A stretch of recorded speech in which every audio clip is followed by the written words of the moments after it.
Hello students, तो आज का हमारा क्वेश्चन है 60 power A this is equals to 3 and 60 power B this is equals to 5 and here C is equals to 1 minus A minus B over 2 minus 2 times B and here we will find out the value of 12 power C. तो देखिए students, इस वाली problem को हम किस प्रकार से solve करेंगे। तो यहाँ पर स्टूडेंट्स हमें 12 पावर सी की वैल्यू फाइंड आउट करनी है। तो मैं सबसे पहले यहाँ से ए की वैल्यू फाइंड आउट करूँगा एंड देन यहाँ से मैं b की वैल्यू फाइंड आउट करूँगा एंड देन a की वैल्यू यहाँ पर और b की वैल्यू यहाँ पर और यहाँ पर b की वैल्यू डाल करके इसको सिंप्लीफाई करूँगा एंड देन c की वैल्यू आ जाएगी एंड यहाँ पर c की वैल्यू को सब्सटीट्यूट करूँगा तो हमारे पास 12 पावर c की वैल्यू आ जाएगी। आई होप स्टूडेंट्स ये वाली बात आपको क्लियर हो गई होगी कि हम कैसे कैसे इस वाले क्वेश्चन को सॉल्व करने वाले हैं। तो यहाँ पर हमारे पास जो गिवन है यहाँ पर हमारे पास 60 power a is equals to 3। हमारे पास यहाँ पर 60 power a is equals to 3। अगर मैं यहाँ पर log ले लेता हूँ, मैंने यहाँ पर लिया log बेस 60 और यहाँ पर भी मैंने लिया log बेस 60। तो अब मैं a की वैल्यू बड़े आराम से आ जाएगी। आपको पता है कि log a पावर b ये बराबर होता है b टाइम्स log a, कि जो b है ये यहाँ मल्टीप्लाई में आ जाता है।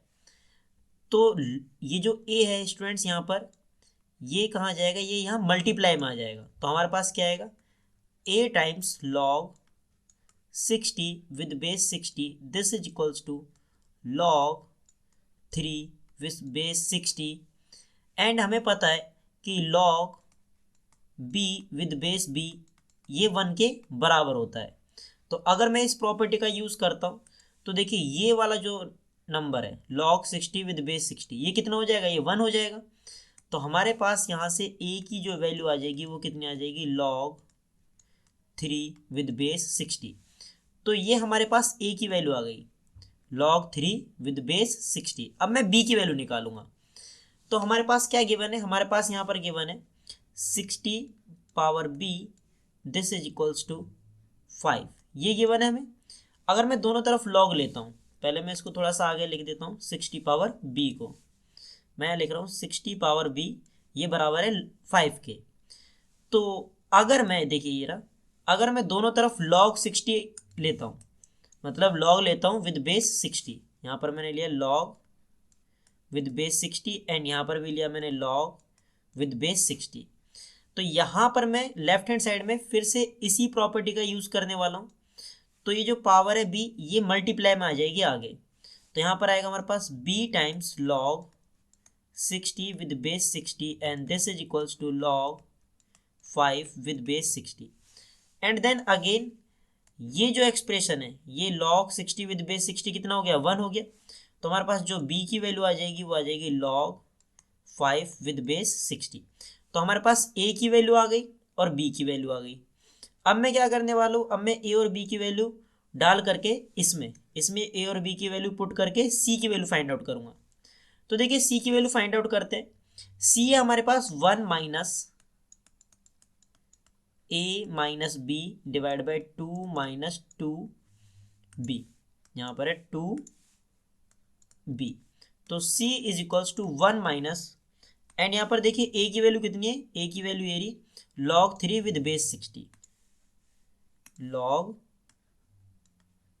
3 विद बेस 60 माइनस b की वैल्यू ये रही log 5 with base 60, log 5 with base 60 and divide by 2 minus 2 times log and b की वैल्यू कितनी है, b की वैल्यू हमारे पास ये देख लेते हैं एक बार log 5 with base 60, log 5 with base 60। तो सिंप्लीफाई करते हैं इसको। तो c इज इक्वल्स टू 1।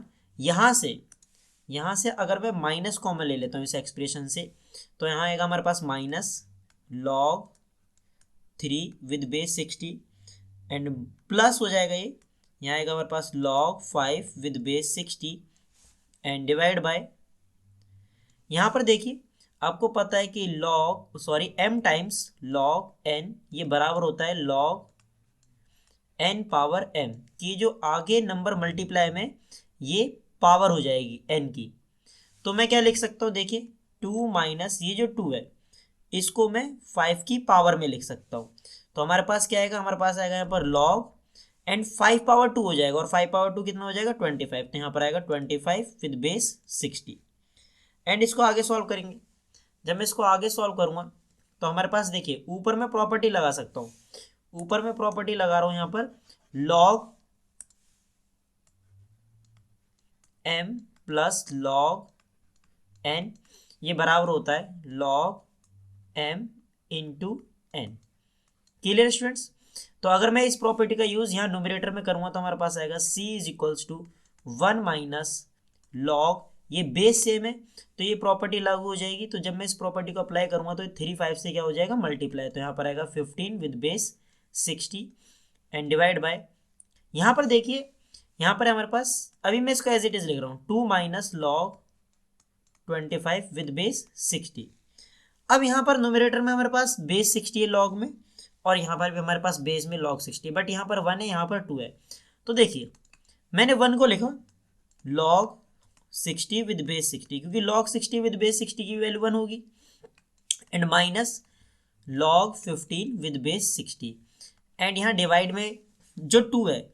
अब मैं बेस 60 चाहता हूँ तो मैंने इसको लिखा log 3600 and with base 60 minus log 25 with base 60। Students आप चेक कर सकते हैं कि log 3600 विद बेस 60 इसकी वैल्यू भी कितनी होती है 2 होती है इसकी वैल्यू। तो मैंने ये लिख दिया। मैं यहाँ पर थोड़ा सा रफ कर देता हूँ एंड देन सिंप्लीफाई करते हैं। हमारे पास c इज इक्वल्स टू, अब यहाँ पर मैं प्रॉपर्टी लगा रहा हूँ फिर से log की, तो पहले मैं यहाँ पर log की प्रॉपर्टी लिख देता हूँ। मैं लगा रहा हूँ कि log m minus log n, ये बराबर होता है log m divide by n।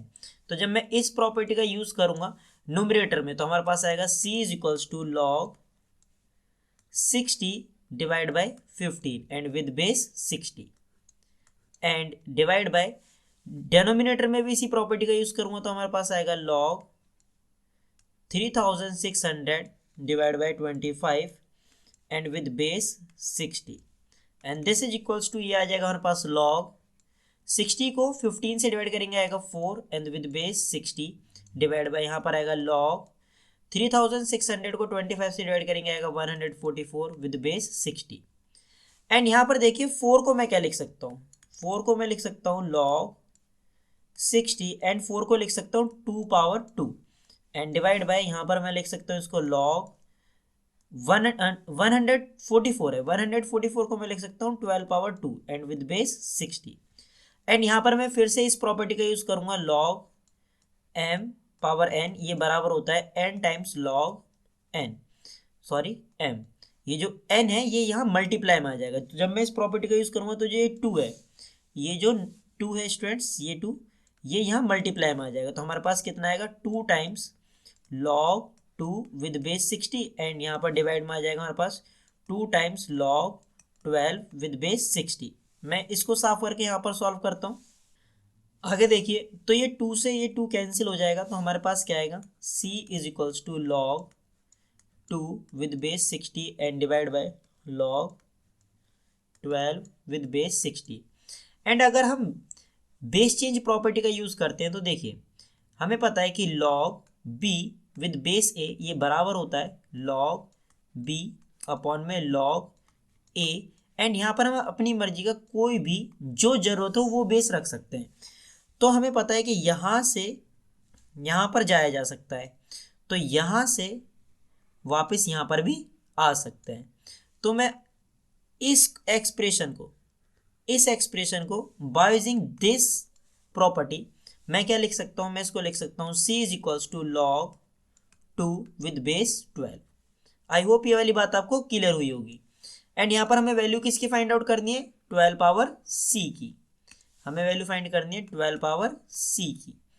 तो देखिए यहाँ पर क्या आएगा 12 पावर c की जगह क्या आएगा, c की जगह आएगा log 2 विद बेस 12। एंड आपको पता है कि b power log a with base b ये a के बराबर होता है। तो देखिए अगर मैं इसको इससे कंपेयर करता हूँ तो यहाँ पर b और यहाँ पर b और यहाँ पर a, तो आंसर क्या आ रहा है a आ रहा है। तो यहाँ पर 12 यहाँ पर 12 और यहाँ पर 2 है, तो इसका आंसर कितना आ जाएगा 2। तो आई होप स्टूडेंट्स आपको वीडियो अच्छा लगा होगा और यही फाइनल आंसर है। अगर आपको वीडियो पसंद आया तो चैनल को सब्सक्राइब कर देना एंड वीडियो को लाइक कर देना। तो मिलते हैं अगली नई वीडियो में एक और नए क्वेश्चन के साथ, तब तक के लिए बाय बाय।